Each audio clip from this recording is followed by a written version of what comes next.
आसाराम पर अगस्त 2013 में आसाराम की भक्त की नाबालिग बेटी ने बलात्कार का आरोप लगाया और वो लड़की सीधी आई और सीधी जब थाने में पहुंची, कोई धरना प्रदर्शन नहीं हुआ, कोई टीवी अखबार वाले नहीं थे, हम भी वहां खड़े नहीं थे। वो लड़की थाने में गई और मुकदमा दर्ज हुआ आसाराम के खिलाफ। आसाराम कौन था? अटल बिहारी वाजपेयी, लाल कृष्ण आडवाणी, मुरली मनोहर जोशी, शिवराज चौहान, नरेंद्र मोदी, ये सब उसके मत्था टेकने वाले लोगों में से रहे। इतने ताकतवर के खिलाफ मुकदमा दर्ज होता है। और यहाँ ब्रजभूषण शरण सिंह के खिलाफ हमारे देश की ओलंपिक पदक विजेता 10 दिन से बैठी हुई है, सुप्रीम कोर्ट का दरवाजा खटखटा दिया। सुप्रीम कोर्ट में बैठे जज भी, सुप्रीम कोर्ट में बैठे जज अपने दायित्व का निर्वाह ढंग से नहीं कर रहे। तो सोचना पड़ेगा कि क्या कारण है हमारे देश में ओलंपिक पदक विजेताओं की मांग की अनसुनी कर यौन शोषण के आरोपी के साथ में नरेंद्र मोदी खड़ा है। एक और बड़ा आरोप लगाया है ब्रजभूषण शरण ने। उसने कहा कि सैकड़ों करोड़ रुपए लेकर ये पहलवान लड़कियां यहाँ बैठी हुई है। मेरा 35 साल से लंबा सामाजिक क्षेत्र का अनुभव है और मेरा दुख की बात है कि मैंने ऐसे सामाजिक क्षेत्र में रहते हुए ऐसी महिलाओं की घटनाओं को भी सुना और समझा जो वैश्यावृत्ति करती है, लेकिन चौराहा में बैठने का साहस हमारे देश में वैश्यावृत्ति करने वाली मजबूर महिलाएं भी नहीं करती हैं। तब ऐसे में हमारे देश की ओलंपिक पदक विजेता बेटियां सार्वजनिक तौर पर बैठ के कह रही हैं कि यौन शोषण करता था। अब इसको समझने के लिए कहाँ जाना पड़ेगा? देश की सच्चाई सच छुपने नहीं देंगे। दरवाजा खटखटाया गया। सुप्रीम कोर्ट ने भी बड़ी उदारता के साथ में 28 तारीख की डेट दी और 28 तारीख से पहले मैंने कहा मुकदमा दर्ज होना है। पुलिस के ताकत नहीं है, पुलिस कानून की नौकर है। पर मैं हैरान हूँ, सुप्रीम कोर्ट में बैठे जजों ने उन्होंने नजीर बना दी। जब देश में ओलंपिक विजेता पहलवान लड़कियों के यौन शोषण की शिकायत थाने में दर्ज न हो और उन्हें सुप्रीम कोर्ट का दरवाजा खटखटाना पड़े और सुप्रीम कोर्ट के जज इतना बड़ा अपराध करने वाले पुलिसकर्मियों को बाईपास दे दे। सुप्रीम कोर्ट में बैठे जजों की जिम्मेदारी बनती थी तत्काल एफआईआर दर्ज न करने वाले पुलिसकर्मियों को दंडित करने का नजीर बनानी थी। हमारे देश में 140 करोड़ आबादी है। देश के अंदर अगर आप देखें बलात्कारियों की बहुत बड़ी कतार है, तो ओलंपिक पदक विजेताओं को पहले लिखित थाने में शिकायत देनी पड़े, सुप्रीम कोर्ट का दरवाजा खटखटाना पड़े। और तब मैंने कहा था सुप्रीम कोर्ट की सुनवाई से पहले मुकदमा तो दर्ज होगा, पर देखना रोचक है कि यौन शोषण का आरोपी गिरफ्तार होगा कि नहीं। ये आपके सामने है। 28 तारीख से लेकर आज 2 मई हो गई है। उस पर पास्को का बाल संरक्षण का भी कानून है, जिसमें मैं आपको बता दूं जमानत नहीं होती है गिरफ्तारी के बाद। और अब बड़ी रोचक बात आपको देखनी पड़ेगी। जब ये पहलवान लड़कियां यहाँ बैठी जनवरी में, तो ब्रजभूषण शरण सिंह ने चैलेंज किया। 20 जनवरी की बात कर रहा हूँ। ब्रजभूषण शरण सिंह ने ऐलान किया था अगर मैंने मुंह खोल दिया तो सुनामी आ जाएगी। और अब सुप्रीम कोर्ट के आदेश के बाद, एफआईआर दर्ज होने के बाद ब्रजभूषण शरण सिंह क्या कर रहा है? नरेंद्र मोदी, अमित शाह और नड्डा में से अगर कोई एक बोल देगा कि मैं इस्तीफा दूं, तब मैं इस्तीफा देने के लिए तैयार हूं। ऐसी स्थिति में आपको सोचना पड़ेगा कि क्या कारण है हमारे देश में ओलंपिक पदक विजेताओं की मांग की अनसुनी कर यौन शोषण के आरोपी के साथ में नरेंद्र मोदी खड़ा है, उसके साथ में अमित शाह खड़ा है, पूरी भाजपा खड़ी है। इसलिए नड्डा जो है इस्तीफा देने की बात नहीं कर रहा है। ये मैं नहीं कह रहा हूँ। जिस दिन तुषार मेहता सुप्रीम कोर्ट में गया था, दिल्ली पुलिस के कई वकील होते हैं, हम पहली मर्तबा देख रहे हैं सॉलिसिटर जनरल यौन शोषण के आरोपी के पक्ष में और यौन शोषण की पीड़ित ओलंपिक पदक विजेता बेटियों के खिलाफ सुप्रीम कोर्ट में गया और क्या बोला था? पहले जांच पड़ताल होनी चाहिए, उसके बाद मुकदमा दर्ज होना चाहिए। ये तुषार मेहता के शब्द नहीं हैं। तुषार मेहता ऐसे संघ परिवार से नहीं है जिस तरीके की स्थितियां संघ परिवार की हैं। तब मैं ये कहना चाहता हूँ। और तीसरी महत्वपूर्ण बात, एक और बड़ा आरोप लगाया है ब्रजभूषण शरण ने।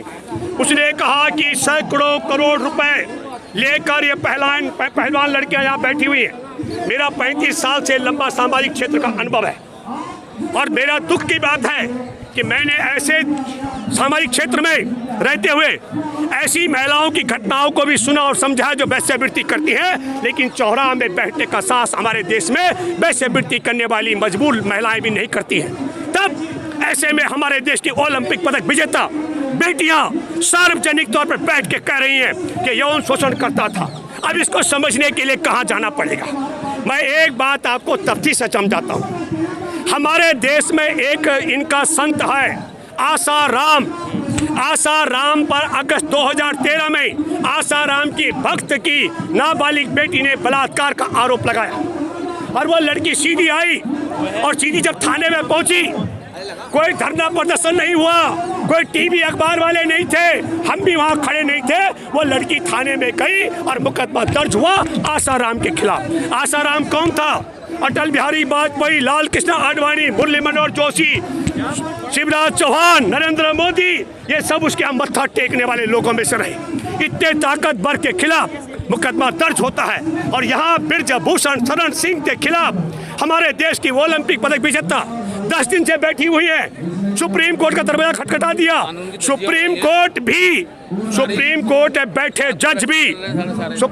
में बैठे जज अपने दायित्व का निर्वाह ढंग से नहीं कर रहे और ऐसा नजीर बना रहे हैं जब ओलंपिक पदक विजेता, भैया रुकोगे क्या? जब तुम्हें बोल दो ओलंपिक पदक विजेता यहाँ बैठी हुई है, तब हमको सोचना पड़ेगा कि देश के दूर दराज में, जैसे मैं जिक्र करूं हाथरस की, जिस बेटी का कमर तोड़ दी गई, जुबान काटी गई थी, उसकी सुनवाई भी कैसे वहां पुलिस के आला अधिकारी प्रशांत ने कहा था कुछ नहीं हुआ। आप सबके सामने है कठवा की 8 साल की बच्ची जिसका अपहरण करके मंदिर में रखा गया था, गैंग रेप किया गया था, और उसके पक्ष में तब जम्मू कश्मीर की सरकार में शामिल भाजपा के मंत्रियों ने तिरंगा यात्रा निकाली थी। मैं ये जिक्र इसलिए कर रहा हूँ, आपके सामने है गैंग रेप पीड़िता जिसकी 3 साल की बच्ची की हत्या कर दी गई थी, उसकी माँ, उसके परिवार की और महिलाओं का बलात्कार किया गया था। मैं बिल्किस का जिक्र कर रहा हूँ, उसके परिवार के 14 सदस्यों की हत्या कर दी गई, उसको उसके बलात्कारियों को बाइज्जत बरी कर दिया गया। जिस तरीके से बिल्किस बानो के बलात्कारियों को, दंगाइयों को रिहा किया गया, ठीक उसी तरीके से ब्रजभूषण शरण सिंह को यौन शोषण के मामले में गिरफ्तारी नहीं किया जा रहा है। ये बहुत बड़ी बात है। अब तब सवाल आता है, क्या कारण है? नरेंद्र मोदी ने मन की बात कही, 100वीं मन की बात, लेकिन नरेंद्र मोदी के मन में हमारे देश में बलात्कार पीड़िता, ओलंपिक पदक विजेता बेटियों के मन प्रति एक रत्ती भर भी जगह नहीं थी, इसलिए उसने जिक्र नहीं किया। मैं उसने शब्द कह रहा हूँ, इसलिए यह शब्द कह रहा हूँ, ये नालायकी है। हमारे देश के अंदर पुलवामा में 40 जवानों की हत्या का मामला सत्यपाल मलिक ने उठाया, इस पर भी मौन रहा। इसके अलावा हमारे देश के सामरिक स्थान, बंदरगाह, एयरपोर्ट, हमारे देश की रेलवे लाइन और हथियार बनाने के कारखाने, चांगचुंग लिंग है चीनी, अदानी के माध्यम से चीन को बेचे जा रहे हैं। इस सवाल पर भी नरेंद्र मोदी ने मौन रखा है। तो हम सोचना चाहते हैं, 3 अक्टूबर 2014 से जब से तुमने अपने मन की बात शुरू की, तब से लेकर चाहे तुम ओलंपिक पदक विजेता बेटियों के यौन शोषण की बात तुम नहीं सुनते हो, पुलवामा में जवानों की हत्या का मामला तुम नहीं सुनते हो, देश पर चीन का कब्जा हो रहा है तुम नहीं सुनते हो, हमारे देश में किसानों ने शहादत दी वो बात तुमको नहीं सुनाई देती है, हमारे देश में कोरोना को रोकने के लिए कमेटी बनी है, उस डॉक्टर ने कहा कि 96% भारत के 12 साल तक के बच्चों को कोरोना हुआ है, तुमने लॉकडाउन करके देश बर्बाद किया, इसमें हजार सैकड़ों लोगों की जाने गई, ये तुम नहीं सुनते हो, हमारे देश में टैक्स पद्धति बदल करके तुमने देश बर्बाद कर दिया, ये बात तुमको नहीं सुनाई देती है। तब मैं कहना चाहता हूँ, एक बात आप सब लोग गांठ बांधकर सुन लो, देश का प्रधानमंत्री कभी झूठ नहीं बोल सकता है और संघ का प्रचारक रह चुका शख्स कभी सच नहीं बोल सकता है। ये मन की बात हमारे देश के प्रधानमंत्री के मन की होती तो ये बेटियों की बात जरूर करता,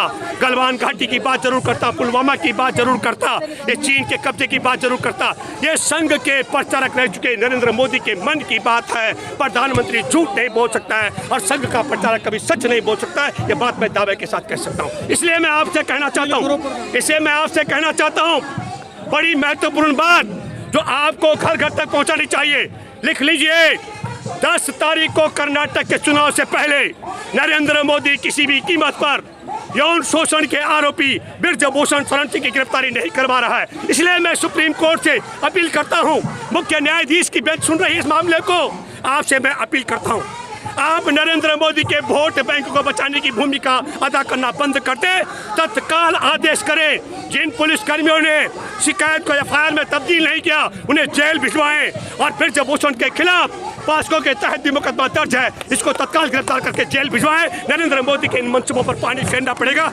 धन्यवाद। जय हिंद, जय जवान, जय किसान, जय संविधान।